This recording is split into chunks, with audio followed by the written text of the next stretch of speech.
Greetings, my excellent friend. Welcome to Heavy Metal History. All right, what's up, everybody? Welcome back to this week's episode of Heavy Metal History, the podcast. I'm your host, Dustin, and joining me as usual is Matt. Oh, good day, everybody. How's it all going? Yeah, we hope everything's been good for you guys. I know the waits have been kind of longer, but we appreciate you all listening. Matt, why don't you tell everybody what we have in store for this week's episode? So today we're going to be talking about a very, very divisive and very controversial album, and that would be Metallica's Saint Anger. Yeah, we decided to, for this episode, focus on one album, that's celebrating a 10-year anniversary instead of doing, a whole year or month of history like we usually do, because of how, like you said, divisive this album is. I don't know where you personally fall on it, but before we get into the album, I know that I absolutely fucking hate this album. So that's how I feel about Saint Anger. Pardon?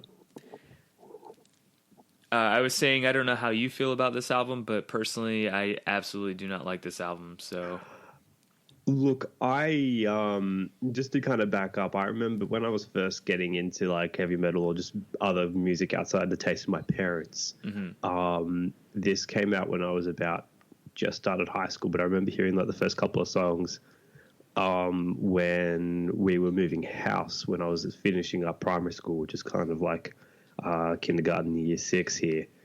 We were moving house, and I think they released the singles for like either Frantic or like Saint Anger, and like I remember listening to it and thinking, this is awesome, who's this Metallica?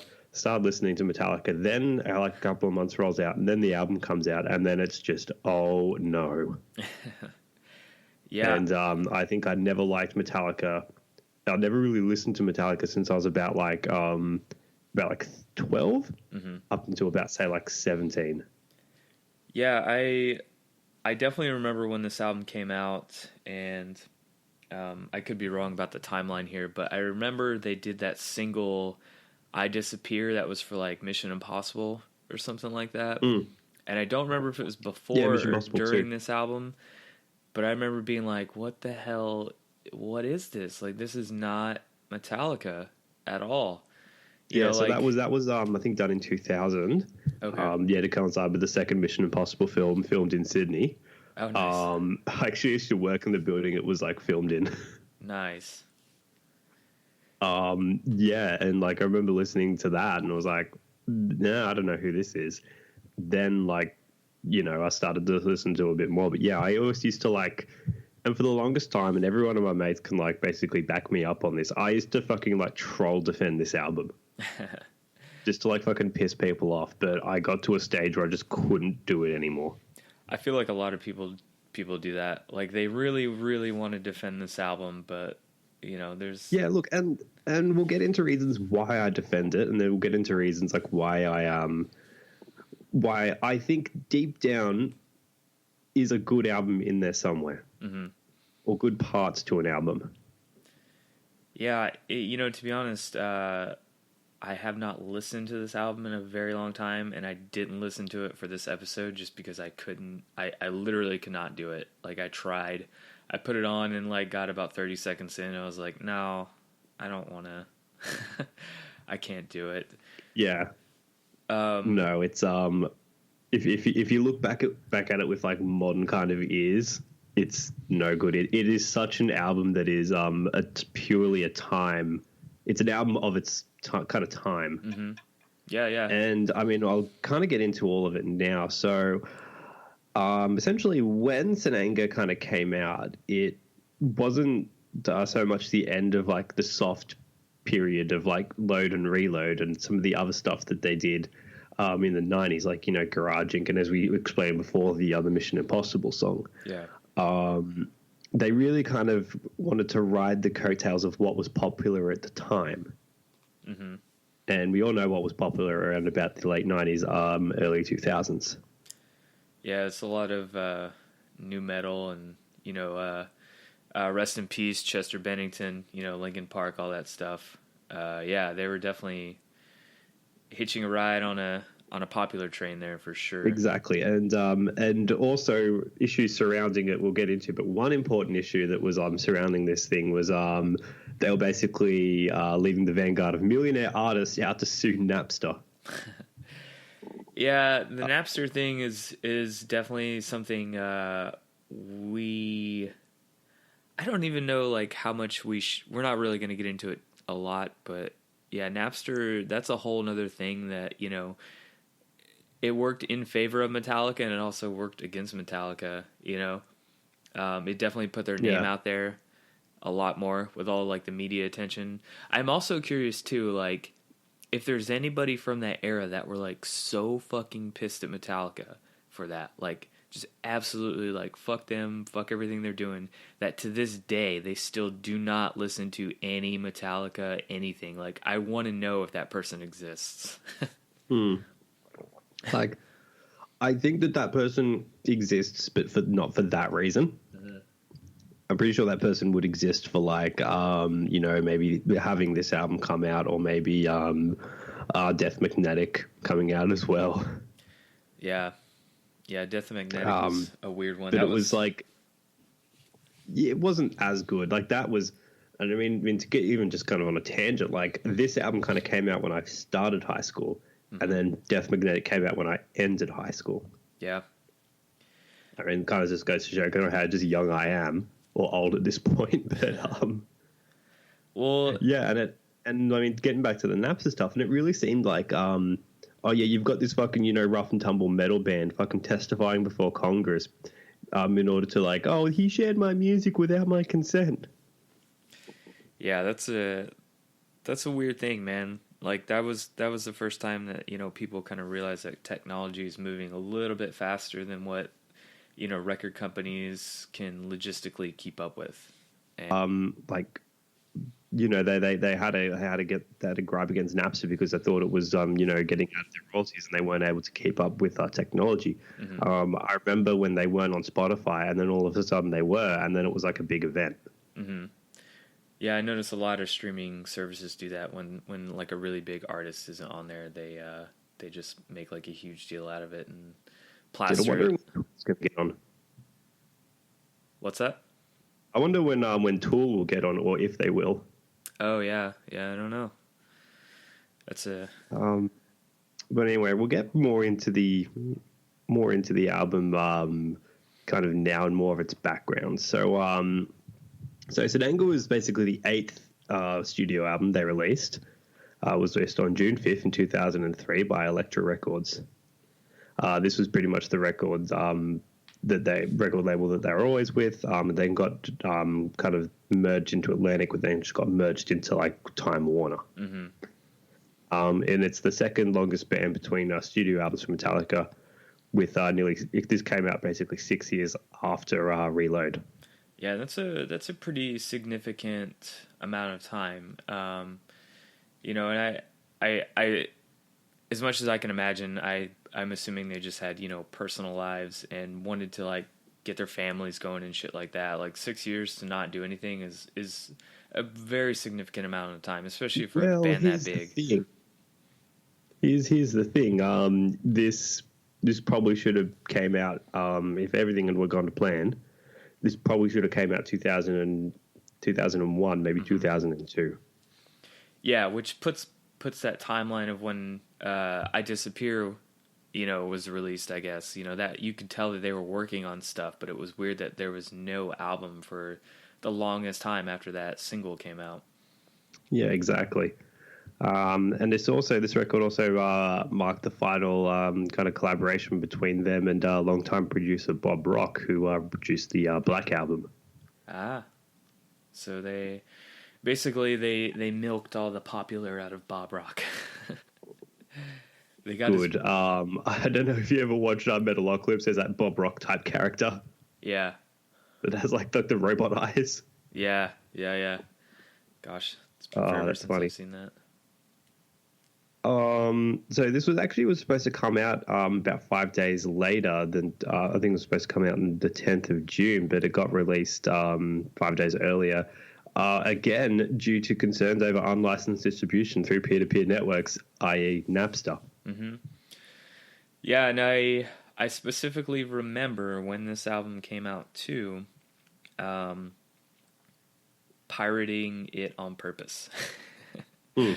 just because you know I knew Metallica's stance on it. And for the longest time, I thought it was so funny to be like, haha, fuck you, Metallica. I'm going to download all your records all the time, you know? But yeah, I remember having a burned CD of it. And I just remember not liking the album at all. Like, Yeah. even just trying, like, I listened to it quite a bit, trying to be like, yeah, there's got to be something good in here somewhere.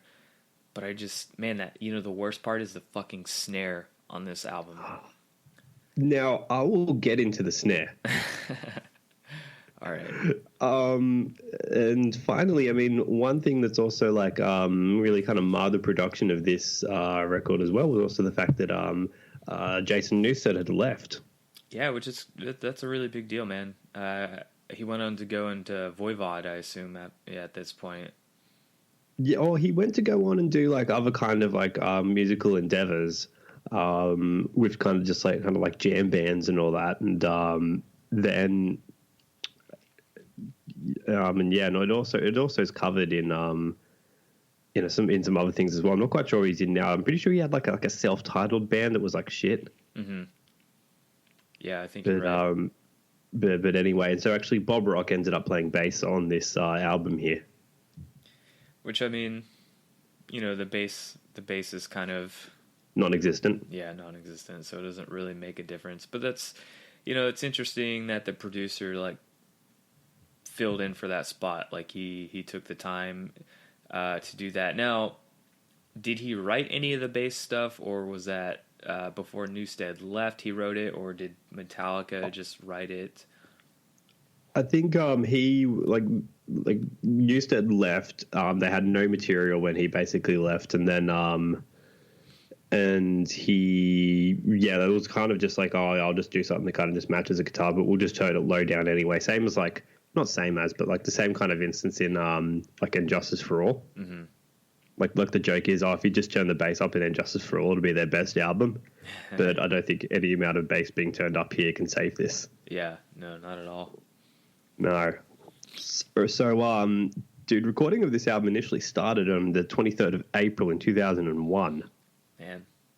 So, but it was postponed when James Hetfield needed to enter rehab for alcohol and other addictions.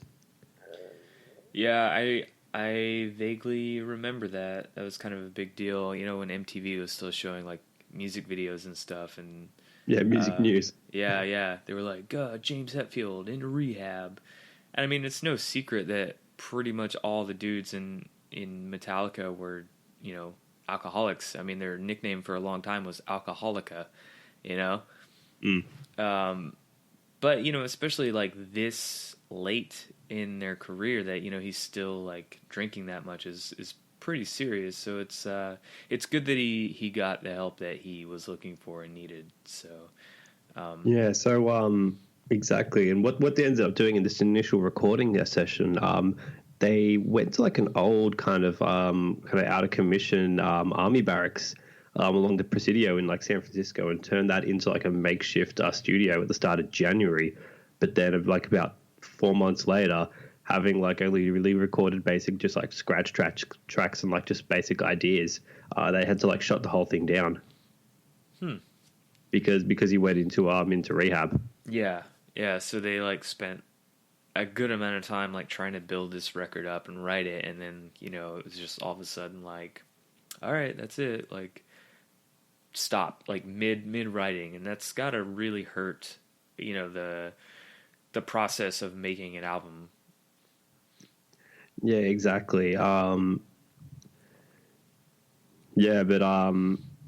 I think like a couple of days after that was when, a couple of days before the actual recording was when I think Newsted left Metallica. I think he left on like the 17th of January in 2001, stating that like private and personal reasons and physical damage I've done to myself over the years has prevented me from playing the music I love. Mm-hmm. But yeah, I mean, we already covered. They just got Bob Rock to play in Metallica, just on a studio session.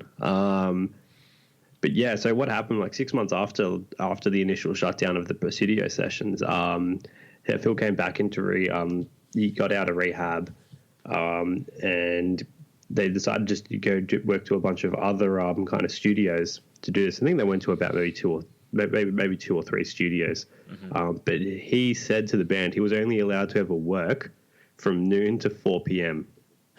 Jesus. Because he's like, oh, I want to like pick up my kids, want to be there for my family and all that, and that's basically like the other conditions of release. Yeah, and I can. That's kind of what I was talking about earlier. You know, when you talk about like the 6 years between records, it's very clear that their priorities were elsewhere. You know, in their families and not necessarily on the band. And I don't think that's a bad thing at all. I mean, they're massively successful, so like they don't have to write an album unless they really really want to. You know. Exactly. And then it was around this time that they hired the now infamous fifth member of Metallica, Phil Talley, as a personal enhancement coach. Oh, what was he personally enhancing? Basically just their egos. Yeah, I was gonna say. I was literally about to say the same thing. Yeah, yeah. So they basically got this shrink in to kind of just like psychoanalyze everyone and try and like, oh, let's all work on the same team, guys. It's all famously captured in So what they did was throughout this entire making of this record, they hired a bunch of like documentary crew people and made a documentary on this. Mm-hmm. So they had hired them from like for about a year, like 2002 to like 2003, to record, to basically film, edit, and release the now famous documentary, Some Kind of Monster. Yeah, which we have some plans we'll talk about at the end of this episode for Some Kind of Monster. So yeah, let's not go too much into that. You can't talk about Senang without talking about that film. Uh-huh. Yeah, and that's like one of the pinnacles of music documentaries as well too. Like it's such a really really good documentary and just like completely fucking volatile at the same time. Exactly, and it really just kind of like gives just kind of like friends that are kind of like, oh, I don't know what like metal is, or like I've heard of this Metallica. It'll give them the most like kind of upfront, kind of shocking, just thing into like essentially just like egos and man children. Yeah, it's guys that have been told yes for so many years that don't know any other answer. That's just funny. Like you see, like James and Lars Ulrich, they'll be arguing with each other, and then you just have like Kirk Hammett in the background being like, "Come on, guys, let's all just get along. Let's just put our frustration into the record, man." Yeah, and that's Kirk's. That's always kind of been his attitude. He's like the chillest one of the group, which is, I mean, even if you see him in like interviews or anything, like he's always just like the calm, level-headed one in the band. Exactly. Well, they also said that about Cliff as well. Yeah, I do recall a couple of interviews where they talked about Cliff being. And it would have been funny, like if he was still alive today, like would he have turned into a douche, or would he have just left, or would he have like just made everyone else kind of just even more chill? Man, I think he would have left the band. This is just my opinion based completely on nothing, but yeah, I think probably Black Album era, he probably would have been like, nah, fuck this, I'm out. Maybe. I could be wrong. He could have also, been like, fuck yeah, let's take this ship to where it needs to go. I love money. Yeah. But who knows? He always kind of struck me as like the hippie, like non-conformist type. Yeah. But so, I mean, there's some of that going around, more of the, was it more of the production of it as well. So yeah, it kind of like got kind of split up over years to record this album. And really what they wanted to go for, again, we were saying they were kind of like doing essentially what was kind of popular at the time. So they kind of wanted something that was a little bit more kind of stripped back, a little bit more raw, no guitar solos on this album. So it was really kind of safe to say that this was essentially Metallica's kind of foray into like nu metal. Yeah, not just nu metal, but even like pretty much pure radio rock. Like there's a Yeah, lot pure of radio rock. songs Yeah, on here that are just so safe and simplistic. Like it's really a shame that not that I think guitar solos would have made any fucking difference in this album at all, but it is a shame that they didn't go that route. Especially like, I mean, we both know like how good of guitar players Hetfield and Hammett are, so it's definitely a shame that they didn't go that route. yeah, exactly. It really is, and because like, all right, so the songs on this album, they range in between like 5 to like say like 9 minutes long, and and it's unnecessary them for to be that long. It's if you were to say to cut 3 minutes out and just put like a guitar solo in, you could have maybe had something a little bit more cohesive. It wouldn't been as good, or wouldn't be good per se, but it would be cohesive. Yeah, and that's especially with a lot of the songs on the album being like repetitive verse chorus verse like songs. Like there's nothing terribly non-repetitive on this album. Yeah, it'll go like intro, verse, chorus, then like a 4 minute like kind of like repetitive kind of instrumental. Yeah. Chorus, verse, chorus, end. Yep. Yeah, and it's kind of cool Instrumental break. too, knowing that this album is recorded in San Rafael. And I mean, I know all these guys are from the Bay Area. This is like Bay Area thrash kings right here. But like having been in San Rafael like a bunch in my lifetime, like it's cool kind of knowing the history, not necessarily just for this album, but the band as a whole, but it's cool that they all like kept it in that area, like for recording and everything. Yeah, exactly, man. Like it's good to like kind of get back to kind of your roots, in some ways. Yeah, even if they are living in mansions in San Rafael or Exactly. wherever. At least they used to. They don't anymore, from what I understand. Yeah. All right. So we'll basically just get to address the big elephant in the room, and that is kind of the production value, basically how this album sounds. Oh, you mean that wonderful snare sound? So, do you know how they basically got that sound? Well, basically, for the album they wanted like you were saying, they wanted that raw, non-polished, just I guess garage kind of sound, and I guess it does sound like that, but Lars, let's get into what Lars wants, man. He God damn it, dude, I hate this guy so much. Not really. You but, can't even get through a sentence without fucking like cursing him. So basically Lars decided that if you disconnect the snare part of the drum during recording, you get that raw, edgy sound. But no, it like I why would you disconnect the actual snare from the drum? Like why would you do that? I don't know. It doesn't make any sense.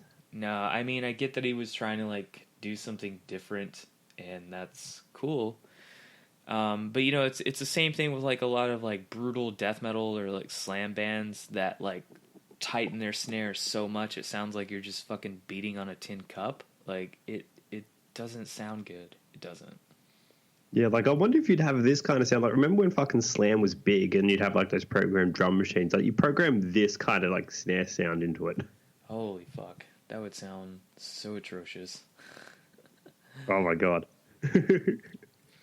So yeah, not only is it to do with like like drumming as well, but also James's voice. Yep. Yeah, he definitely like went a lot softer with his vocals this time around.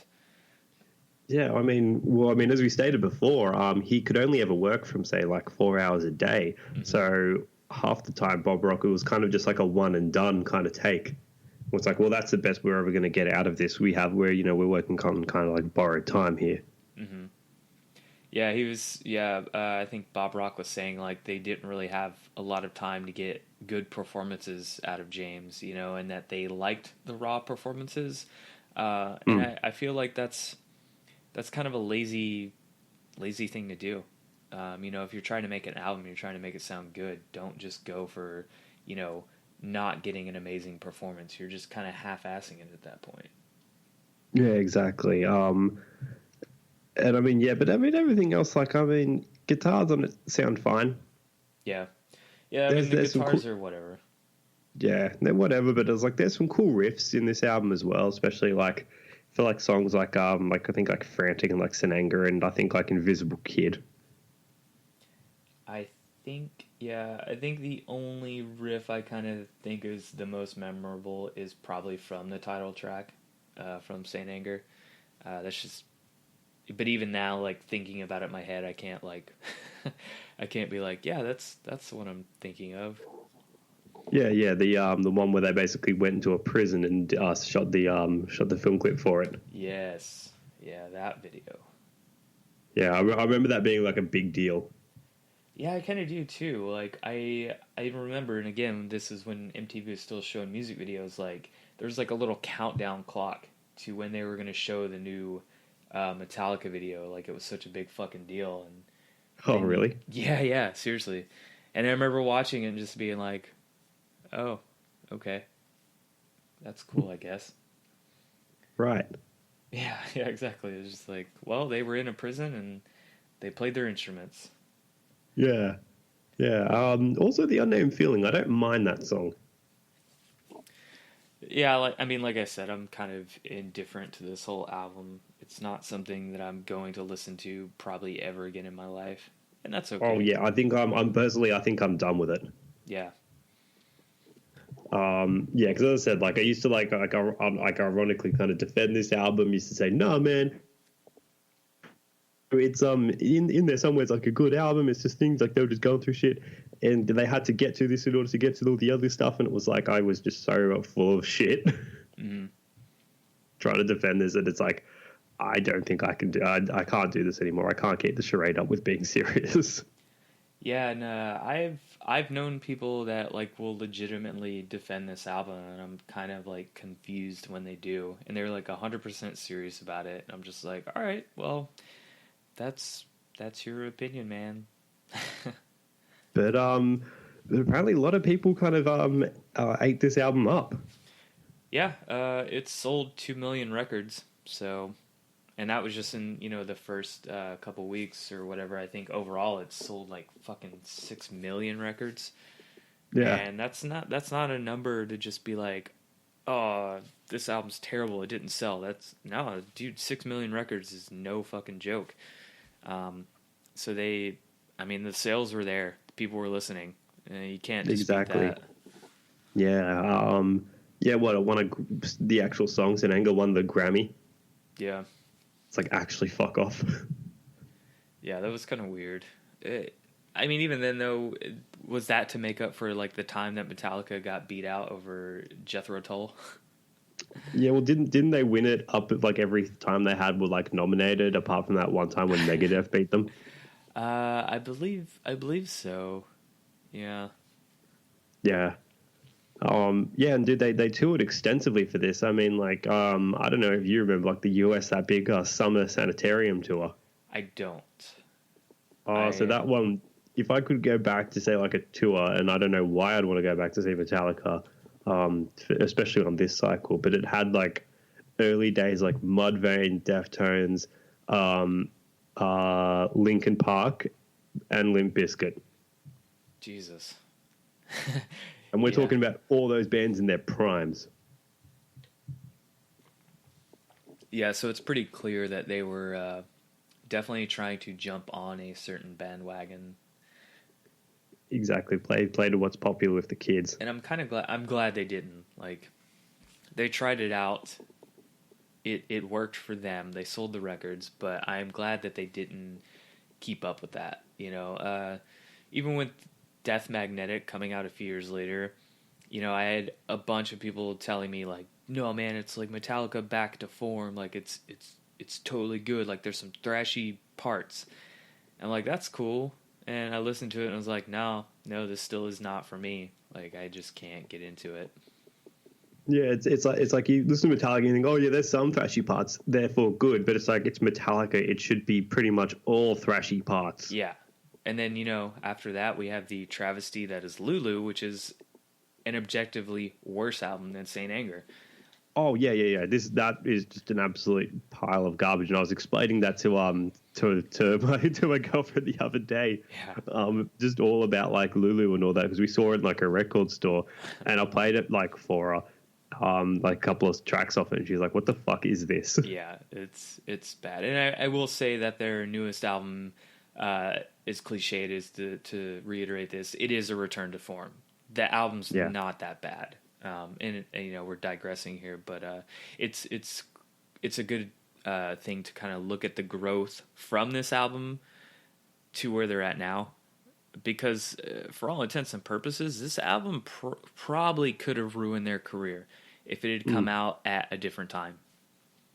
Oh, exactly. I mean, if this album had come out, say in 2005, 2004, 2005, done. They would have been done. Yeah. Yeah, and even then, if it would have came out earlier, I think it would have gotten overlooked. If it would have come out in like 2001 or whenever they were working on it, I think it just would have got passed by. Nobody would have gave a shit. But I'm going to make the bold claim here and say this album essentially like killed the popularity of nu metal, but at the same time, it also kind of reinvigorated all kind of like the newer kind of like thrash bands that were coming onto the scene. Yeah. Yeah, because people had to step up and be like, well, the Kings of the Hill are no longer here. Let's fucking do this. It's time for me. Like what you had like Megadeth come back with like The System's Failed. You would have had like Municipal Waste. You would have all those fucking guys come out and be like, no, we're gonna try.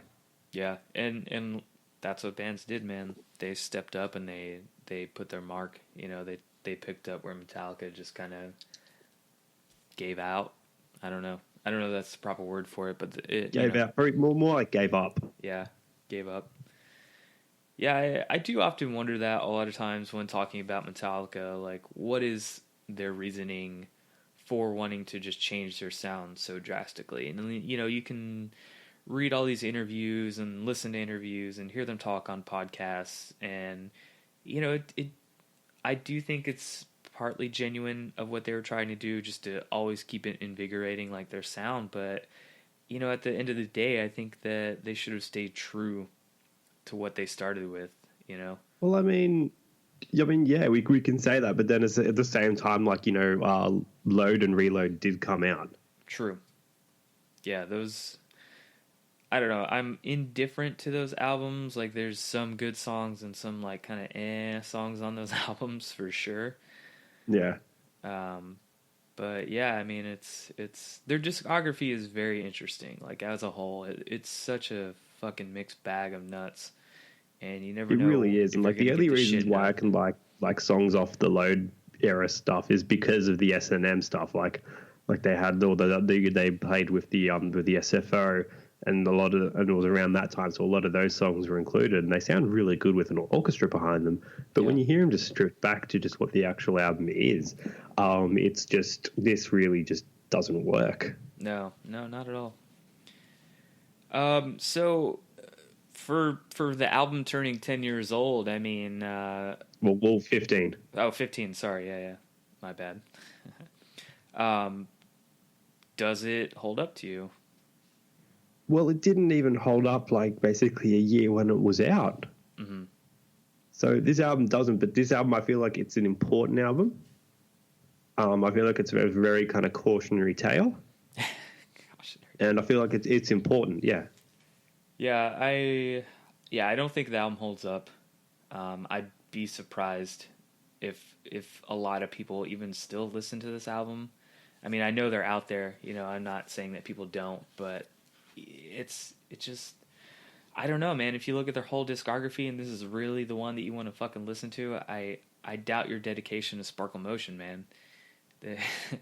Just go listen to fucking... And even if something that sounds like this, I want to listen to something, that's kind of like, roaring, edgy and like pissed off, then like, go listen to like fucking like Slipknot or like fucking, I don't know, something else. Yeah, entirely.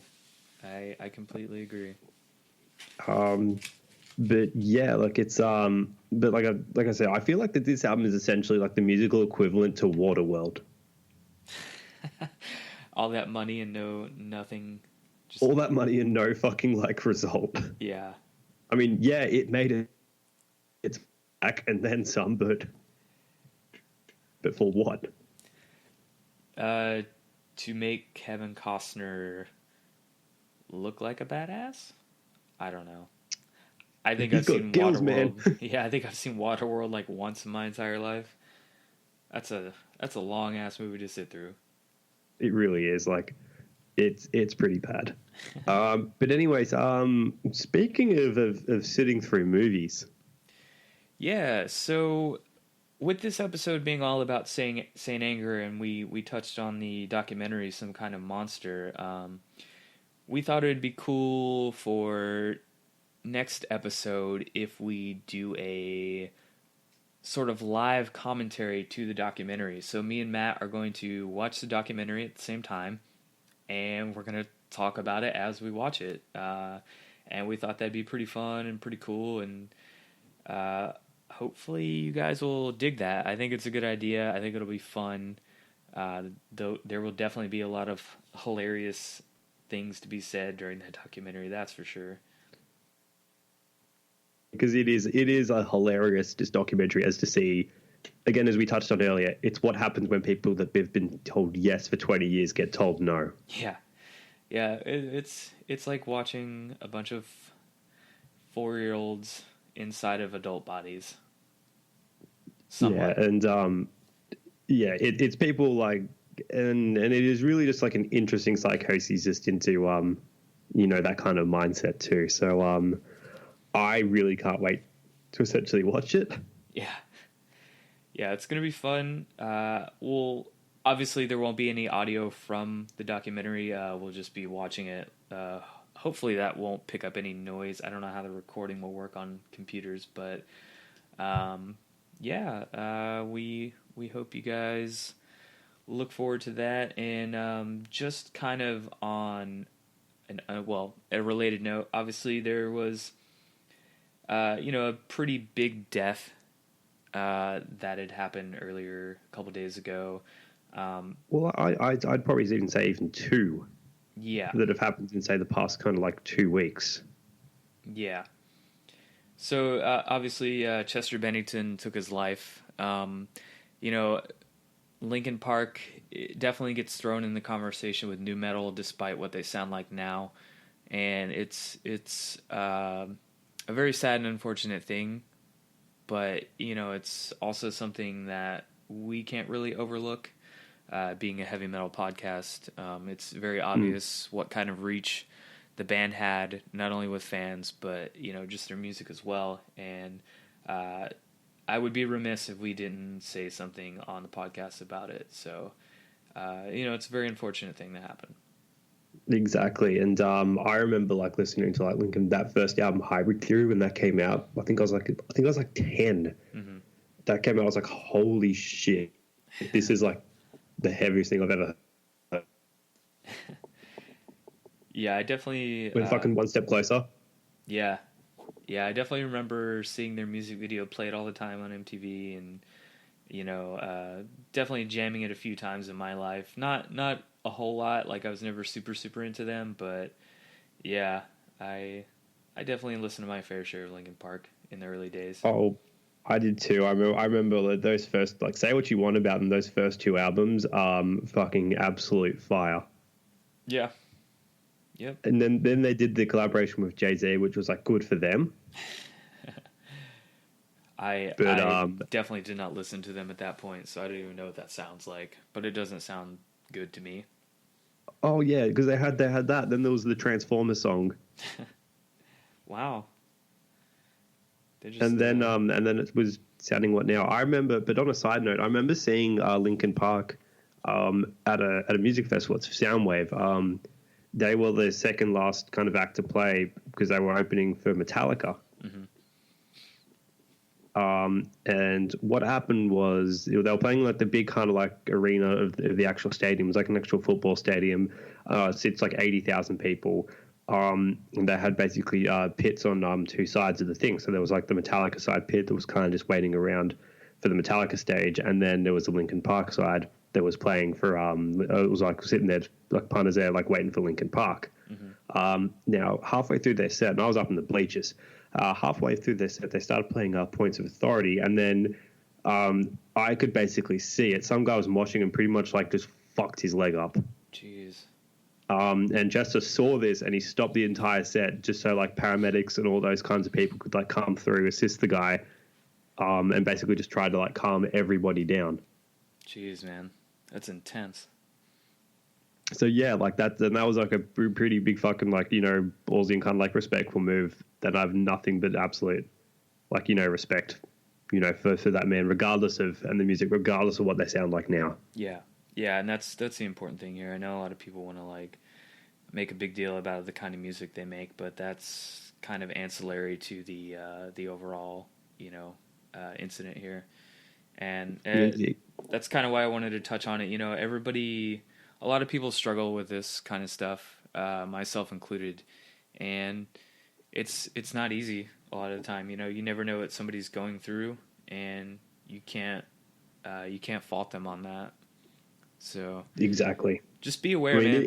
Even if it's just to say, you know, just to talk to a mate you haven't talked to in a while, just to tell them, are you doing okay? Exactly. Yeah, it's exactly what I was about to say. You know, just reach out to people every now and then. Make sure people are, you know, somebody in your life that you think is struggling. You know, just let them know you're there. It goes a long way. And I have friends that do that for me, and yeah. So. Yeah. Not to end on a down note there. And also, I want to give my condolences to the family and all the members of Adrenaline Mob for the passing away of David Zabolski. Yes, sorry, I did almost forget about that. Yeah, that was such a horrific fucking thing to happen. You know, we've seen this before with the Ghost Inside a few years ago, like van crashes, bus even crashes. Metallica, dude. Yeah, it's horrifying, man. That was one thing when I was touring too that like gave me so much anxiety every day. Like if we were gonna get in a fucking accident, it's scary, man, and my heart goes out to them. It's very unfortunate, and I hope that they all recover quickly and get back on their feet. The same way the Ghosts Inside have as well. Yeah. Yeah, so guys, but with all that being said, yeah, just keep on keeping on. Is that the way? Yeah, probably. Yeah, you know, stay safe. You know, talk to your mates, and just keep. And again, just keep it on. We really hope you enjoyed this episode. This is kind of the one parter. Really hope that we can get the some kind of monster thing working, because I think that would be a lot of fun to do. Yeah, we're gonna get that out. We'll probably try to break our like little 2-week apart thing just to get this one out, just because I think it'll be pretty fun. So definitely look forward to that within the coming weeks. As always, you know, follow us on our social media, our Instagram, our Facebook, Twitter. I mean, you guys know how to find us. It's not hard. Just look up Heavy Metal History, the podcast. And, we'll see you guys in a couple weeks or in a week. All right. Cheers, guns.